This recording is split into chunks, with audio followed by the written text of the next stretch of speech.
Painting faces on miniatures is pretty much the bane of miniature painters' existence, except for maybe painting eyes, but we already covered that, so let's talk about faces.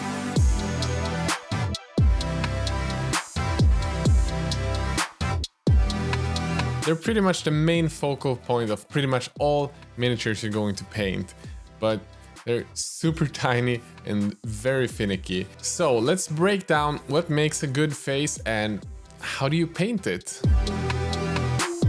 So the first thing we need to establish is the general shape of the head. And if you recall the video we did a few weeks back, the general shapes is normally the sphere, the cylinder, and the cube. And I would say that the face is more like a weirdly shaped sphere.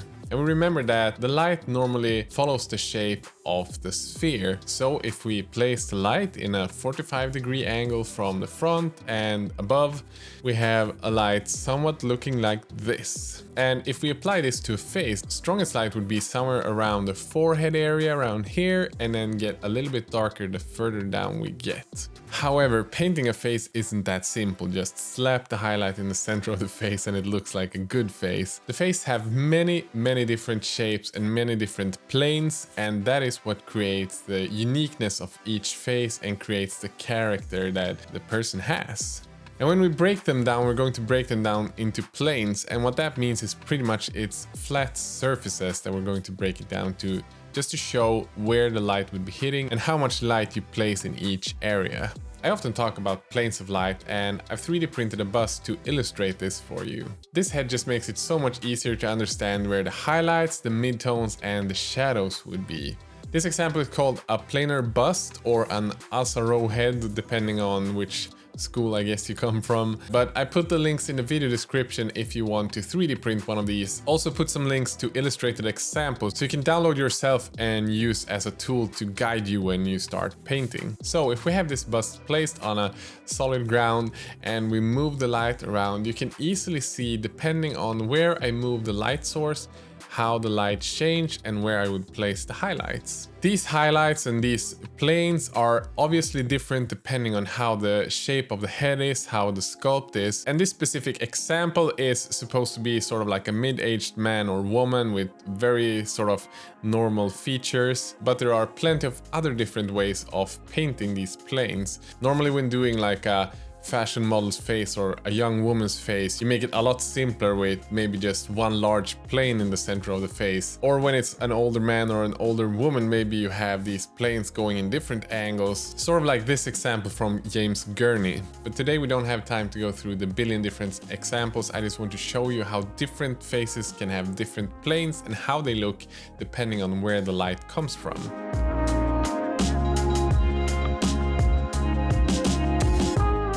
In miniature painting, we often try to dumb down the light source from being this sort of semi-zenithal light, as I talked about, like 45 degrees from the front and above. But in illustrations and photography, the light sources are a lot more varied. The most common one would maybe be the Rembrandt lighting, where you have a light source or a window coming from the side and the light hitting the face from the side, giving you one strong shadow side, almost like my face right now. This would be a quite classic Rembrandt lighting. And some illustrations and photography have lights coming from the back, or maybe they have 3 different light sources with rim lights from the back and you have one main light from the front, or even like a straight up zenithal light with the light coming from directly above, which is more normal in maybe filmmaking. But with miniature painting, we want the miniature to look pretty from pretty much all angles. And if you ask me, the most common and maybe the most flattering one is when you have the light source coming from the front, above, 45 degrees down, and this is sort of the light that we would get from that angle. So if we use the 2 examples we have now, the Asaro head and we have the sphere, and we can see that the light would be on the forehead, maybe around the top parts of the eyes, underneath the eyes, on this area here above the mouth, and maybe if you have a very strong chin, you would have a light coming here on the sides here of the cheekbones and maybe the flat side of the head as well. You wouldn't have as much light on the top part of the head or the hairline as if you had the straight zenithal light, where you have the light coming from above. But today I want to focus on sort of the most common light. So we put the main focus around this area, and it gets a bit darker on the sides and the bottom part. And simplifying down things like a face to these general shapes and planes just makes it so so much easier, at least for me, to understand where I should place the highlight to make the face look more natural and be grounded in a real world. So regarding the color then, well, there's no true way of painting skin tone. Skin tones can be from the darkest browns to the palest of pales, the greenest of greens, the reddest orange orcs, or as my face turns into in the summer, shrimp color. So what I mean with this is pretty much, it's not as important which colors you choose, because these techniques that I'm about to apply, where I place the highlights,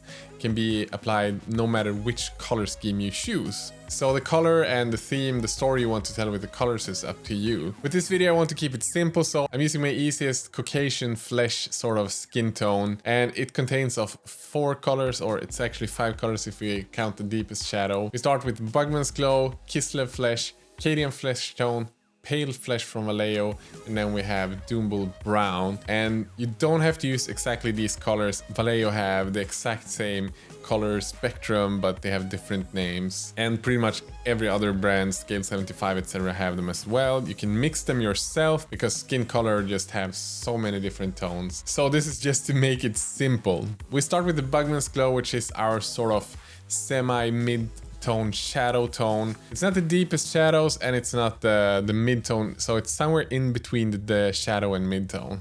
And this one covers the whole face. Just make sure to get a full cover all over the face. Usually when I do the first tone of this, I don't bother doing 2 coats. Usually it's enough to make just 1, because we're going to cover it anyway with the deepest shadows and the highlights anyway. Our second layer is going to be a mix of the Bugman's Glow and Cadian Flesh Tone, mixed about 50-50. This is our first step reaching a true mid-tone, so to say. I cover this in about 80% of the front of the face. The only parts I'm not covering are the ones that are gonna be the deepest shadows. And as I mentioned earlier in the video, some of the parts on the side as well we want to cover with this first mid-tone. Just take a look at references where highlights are. This mid-tone you want to cover quite a lot of places, because it's not going to be the final highlight. It's just to shape in where we won't have shadows. So I would say it covers about 80% of the front and maybe 60% of the side and the top of the face.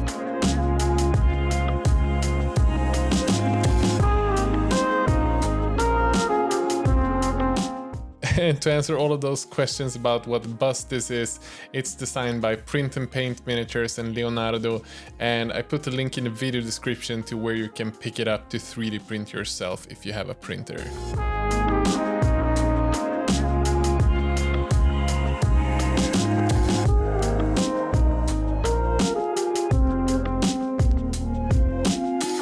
Our second highlight, or third layer, is a clean Cadian Flesh Tone. Once again, I'm adding it to the wet palette, thinning it down quite a bit so I get good control of the paint, and adding it to most of the same surfaces, especially in the front of the face where we want the main highlight to be. On the forehead, for example, we still cover the largest area, under the eyes, over the lip, on the chin, a little bit on the sides here as well. But when we add this one, make sure to do it on a slightly smaller surface than the previous highlight, because if we do it on the same surface, it's just gonna be one big block. But if we make it slightly smaller, we're gonna have a smooth transition between the shadows and the midtones. You can already see that the shape of the face is starting to come in there. And now we're going to add the first layer, the third highlight, or whatever you want to call it. This would be sort of like the true mid-tone of the miniature. We're doing a 50-50 mix of Cadian Flesh Tone and Kislev Flesh, and now we want to be a little bit more selective of the areas that we're using. I like to call this step sort of like the defining moment of painting a face, because this is where you see if you place the highlights in the wrong area or not. You remember the Asaro head we used previously? This time it's time to focus on the highlighted areas, not just all the areas that are not in shadow. So it's focus on the forehead, again under the nose, under the eyes, over the lip, under the chin. And with all of these steps, again making it on a smaller surface than the previous highlights, we created a really nice tone on the miniature.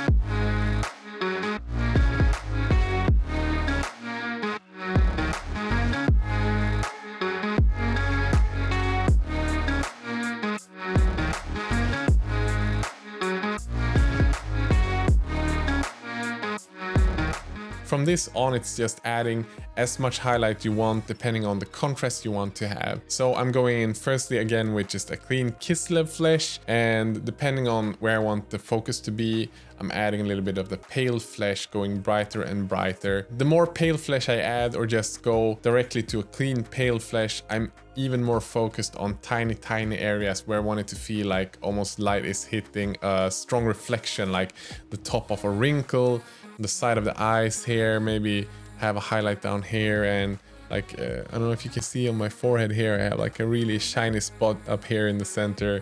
Areas like this is where I would add a small area of just clean pale flesh, or if you want to go super brave, super strong contrast, add a tiny bit of white into that pale flesh and you will have a super cool looking face. It's a simple way of doing it, or simple, depends on how much you practice on it obviously, but the color scheme itself is simple. If you want to add a deeper shadow, we use the Doombull brown, maybe do it underneath the eyes, under the nose for example, and when you've done this you have a super sweet looking face. Don't be afraid of messing up.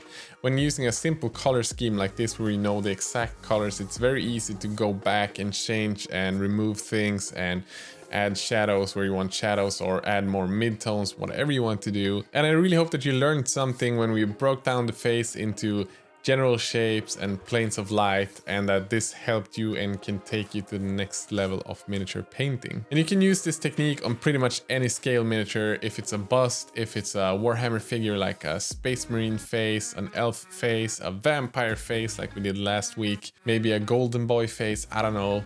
I've used this technique on pretty much all miniatures I have. Just be more focused. The difference I guess when you go to the smaller scales is that the areas become even smaller and more finicky to work with, so just be more steady I guess with your hands and take a little bit more time. Don't be as messy as you could be with the larger faces. Okay guys, so it's one final tip for this video, and that is to make this face look a little bit more alive. It kind of looks pale with what we've done, so we want to add some luster to it, maybe some reds or magentas. And how I do that is normally mostly with an airbrush. I airbrush really thin down paints or inks on the side of the face, the ears or the nose for example, but because I know that most people don't have an airbrush, I just want to show you how I glaze it in on the sides with a super thin down paint. And I do this no matter if it's a Space Marine head as I painted here, or if it's the bust that we painted earlier. The same techniques apply. As I mentioned, it's all about the placements, it's not about the colors. So feel brave and try some magentas and reds and glaze in that to give it that extra punch.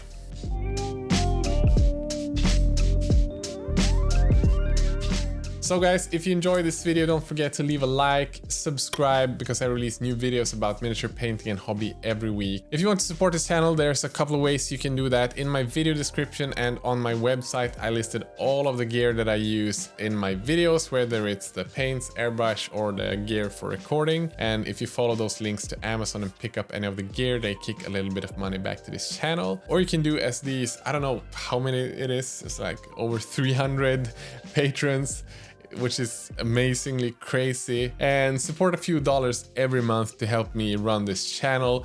That's pretty much the only steady income that I have, and it's the main reason why I can do these channels. So if you like these videos, consider pitching in a few dollars and join me and all of these other 300, 400 patrons on a Discord chat where we talk about miniature painting and life, etc. Massive shout out to my top patron supporters: Joshua Crowther, Christy, Robin Svensson, Jess Goldswain, Mark LA, Richard Horjic, Christian Taylor, Mark Lober, Mark-André Richter, Daniel Santos, Astral Claw, Jonas Henriksson, Brandon Maggard, and Guy.